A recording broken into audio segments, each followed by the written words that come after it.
Gue nyampe apartemen, jebret, kosong. Totally gue lihat, sepatu dia udah nggak ada, rak sepatu dia juga udah nggak ada. Kayak ruangan itu sunyi banget.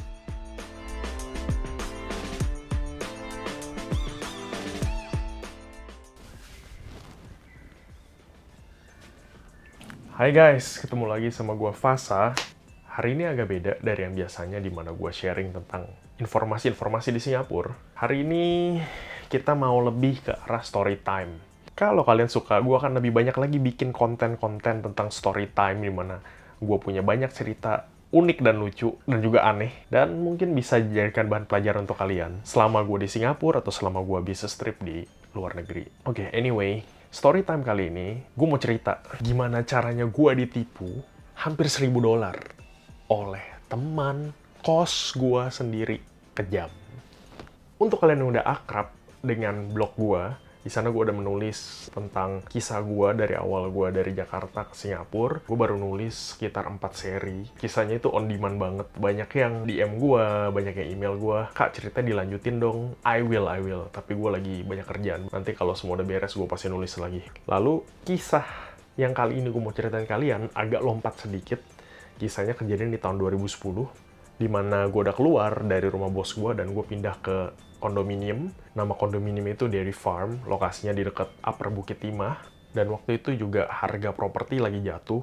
Dan pada saat itu gue cukup beruntung, gue dapat harga kamar yang lumayan murah sebulan sekitar $680, tapi dengan kamar mandi di luar. Dan kalau dibandingkan, kenapa gue ambil kondo dibandingkan HDB? Karena harganya kurang lebih waktu itu sama. Jadi harga properti lagi jatuh, dan yang punya kondominium mereka sewa-sewain lah, supaya dapat income ya. Bisnis juga lagi kurang waktu itu.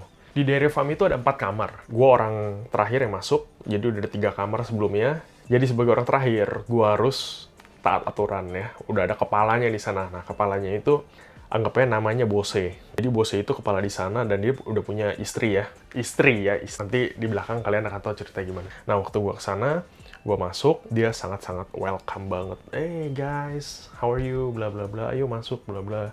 Kalau butuh bantuan, nanti kabarin aja. Dan seiring waktu berjalan, Bose itu tuh ramah memang. Dia suka bawain makanan, ya kan. Kadang kalau dia hari Minggu dia pergi mancing, dia balik bawa ikan, dia sharing ke kita. Nah, kita taruh aja di kulkas, kita sharing bareng lah. Kadang kalau dia beli chicken wings, dia juga kasih ke kita. Lalu gue juga kalau gue beli makanan, ya gue share juga ke dia. Selama 1 tahun itulah, kita udah deket ya. Di antara semua tenan-tenan yang sewa di situ, gue paling dekat sama dia, gitu loh. Yang lain ya kayak cuma student, dan ada 1 orang lagi single di sana, nggak mau bersosialisasi at all, pulang pergi nggak mau ngomong. So, udah. Jadi gue sama dia paling dekat, kita ngobrol, dan ya namanya gue anak perantauan ya, gue nggak punya siapa-siapa di sini, gue mulai semua dari nol. Gitu dapat temen baru deket, ya gue percaya dan gue anggap dia someone that I can trust. Masalahnya mulai dari sini. Suatu hari dia datang, dia nungguin gue di depan pintu rumah. Dia ngomong sama gue, apa kabar, ya biasa basa-basi. Terus dia cerita kalau dia sedang ada masalah. Gue nanya masalah apa? Dia bilang usaha dia lagi ada problem dengan petugas pajak karena dia under declare pajaknya dia. Dia melaporkan pajak di bawah nilai seharusnya. Dan menurut cerita dia, kronologisnya waktu dia mau ke ATM, dia mau ngambil gaji untuk karyawannya, tiba-tiba kartu ATM dia ketahan di mesin itu dan dibilang hubungin bank terdekat. Dan finally dia ke bank bilang dia harus ke polisi. Otomatis kartu ATM dia ketahan, dia nggak ada uang. Waktu dia ke polisi, dibilang dia kena penggelapan pajak. Jadi, company dia sementara operasionalnya harus segera dihentikan. Oke? Dia butuh dana, dia butuh uang untuk bayar gaji anak buahnya. So, gue bilang ke dia, berapa duit? Dia bilang sekitar $700. Oke? Gue juga waktu itu tabungan gue nggak banyak. Secara gue baru tahun pertama kan di Singapura. And ya udah, karena gue percaya dia, gue pinjemin $700, dan dia bilang dia akan bayar gue 10 hari lagi. Oke, it's fine. Secara kita satu rumah, I meet him every day, oke, I believe you. Dan gobloknya gue adalah gue nggak pakai transfer bank waktu itu, gue kasih dia cash. Jadi ini pelajaran untuk kalian. Dimanapun kalian, kalau kalian pinjemin orang uang, usahakan ada transfer bank. Jadi bukannya kenapa-napa, at least ada bukti gitu kan, kalau pernah transfer. Nah, ada bukti di sana. Jadi kalau nggak ada bukti bang, dia tinggal bilang enggak, gue nggak pernah ambil duit dari lu. Oke, itu bakal jadi senjata makan tuan untuk kalian. Oke, lanjut. Jadi setelah gue kasih dia uang itu $700, gue nggak pernah mikir kapan ya dibalikin, no way. Sampai udah sekitar hampir hari ke-9, dia kontak gua, dia bilang kalau company dia udah nggak beroperasi, dan dia mulai mau usaha baru. Kalau nggak salah dia jadi kurir gitu, tapi dia butuh modal untuk beli packaging, kardus, atau alat-alat packing lah ya. Terus dia minta tolong aja sama gua, ada gak $300. Kita janjian ketemuan di tempat parkir mobil-mobil alat-alat berat gitu. Gila, gue juga bingung kenapa dia minta ketemuan di sana. Tapi memang kelihatannya genuine karena dia ada truk besar. Tahu kan, untuk operasional logistik, untuk packing-packing barang, antar-antar barang. I think oke, gue percaya sama dia. Gue kasih dia lagi $300. 10 hari lagi katanya dia bakal kontak gue. Hari berlalu, seminggu kemudian, masih ketemu, masih ngobrol, dan titik baliknya adalah di hari ke-9. Lagi-lagi hari 9, gue nggak tahu kenapa. Waktu gue baru pulang kerja, udah agak malam, gue balik sekitar jam 9, karena gue ada meeting waktu itu. Gue nyampe apartemen, jebret, kosong. Totally gue lihat, sepatu dia udah nggak ada, rak sepatu dia juga udah nggak ada, kayak ruangan itu sunyi banget. Dan waktu gue liat kamar dia kosong, bener-bener kosong. Gue sampai bingung, kemana nih orang? Wah, gua udah lumayan panik juga nih. Lah kok tiba-tiba hilang? Gua telepon dia, tapi masih bisa dijangkau. Dia SMS balik, bro, nanti gua telepon lu ya, nanti gua kabarin. Bentar, gua lagi ada masalah. Oke. Dan malamnya dia telepon gua, dia cerita kalau istri dia selingkuh, bla bla bla bla bla. Dia harus pindah, segala macem. Kayaknya musibah menghantam dia bertubi-tubi, alah sepik lah ya. Dan pada hari Minggunya, gua nggak kerja tuh. Tapi gua denger ada suara gerasak gerusuk di luar. Gue keluar dong dari kamar. Gue lihat ada istrinya lagi di kamar itu, lagi ngambilin barang, yang barang-barang udah tersisa. Gue tanya, kemana sih bosnya? Kok lu cuma sendiri? Kata dia, oh, dia orang udah putus. Hah? Bukannya lu istrinya? No way, gue nggak pernah jadi istrinya. Katanya, kita cuma pacaran. Hah? Tapi si bosnya bilang ke gue kalau lu, kata dia, iya, dia bilang ke semua orang. Ya, jadi istrinya si bosnya cerita kalau si bosnya itu udah mulutnya ember ke semua orang kalau istrinya itu selingkuh. Padahal cerita sebenarnya adalah si bose yang bawa cewek ke kosan siang-siang, which is kita semua kan lagi pada kerja tuh ya. Kan bose kan nggak tahu, katanya dia punya perusahaan gitu kan, jadi dia waktu lebih luang. Dia bawa cewek ke kosan, ketahuan sama security. Nah, security lapor ke pacarnya ini. Jadi gue baru tahu semua rental kamar apartemen itu atas nama pacarnya ini. Dan pacarnya ini lumayan tajir. Bokapnya itu ada usaha funeral home atau rumah duka gitu di Singapura. Si bosnya yang bertingkah, dia bawa cewek selingkuhan ke kosan.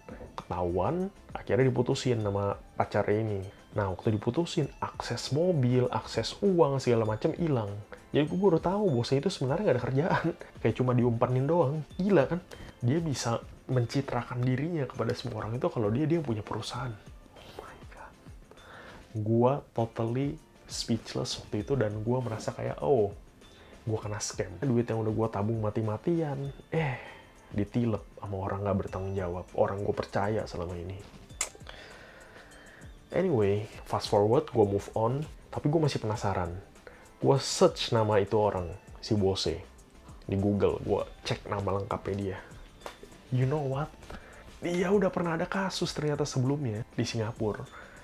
Dia itu pernah ribut dengan bule, tepatnya di Orchard Road. Jadi dia itu mabok, dia berantem sama tuh bule diberi sama dia, dihantem, masuk rumah sakit. Wow, gua nggak tahu soal begituan. Waktu gua cek, sampai gua kaget. Hah? Oke, fast forward, 3 tahun kemudian, gue udah pindah tempat tinggal, gue udah pindah tempat kerja, gue udah lumayan settle down di tempat kerja baru. Entah kenapa pada hari itu, supir yang bagian untuk mengantar-ngantar barang ya, orderan ya, itu nggak masuk. Jadi, customer butuhnya urgent. Customer gue adalah perusahaan taksi terbesar di Singapura. Jadi waktu itu gue supply filter ya ke mereka. Filter-filter otomotif gitu. Otomatis gue harus antar, mau nggak mau. Karena taksi nggak bisa nunggu ya kan, mereka terus beroperasi. Gue nyetir ke deponya mereka yang deket area Changi Airport situ. Gue merapat ke gudangnya mereka sambil nungguin barang gue diturunin. You know what? Deket gudang itu ada pom bensin kan. Jadi taksi-taksi yang mau ngisi bensin, mereka ada tempat khusus ya. Muka yang familiar itu muncul lagi. Si bosnya lagi ngisi bensin untuk taksinya dia. Ternyata dia sekarang jadi supir taksi. Oh my god. Kebetulan banget kan. And, hey bosnya, how are you? Dia kaget, dia lihat gue kayak lihat setan tau gak. Gue inget bibirnya itu gemeteran. Bro. Okay. We'll talk later in the kopitiam, okay? In the food court in front, okay? I'll see you there. Dia buru-buru, dia mau hibrid. Gue bilang, oke lah, ntar ketemu di sana ya. Tapi gue udah punya feeling, dia pasti kabur.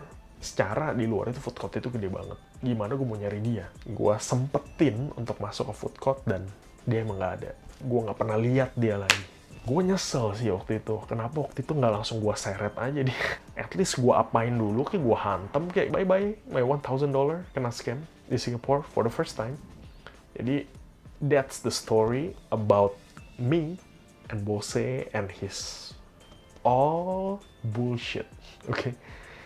So, hidup gue di Singapura nggak semulus yang kalian pikir. Hidup gue di Singapura itu ya banyak cerita-cerita yang up and down, nggak semuanya enak. Tapi itu yang bikin hidup jadi seru sih. Kita jadi belajar banyak, ya kan? That's the story time for today. Gue berharap kalian suka, ada pelajaran yang bisa kalian petik dari cerita ini. Kalau kalian suka dengan story time begini, gue akan buat lebih banyak ke depannya. Kasih respon di kolom komen. Kalau suka ya bilang aja, lanjut bang. Ciao.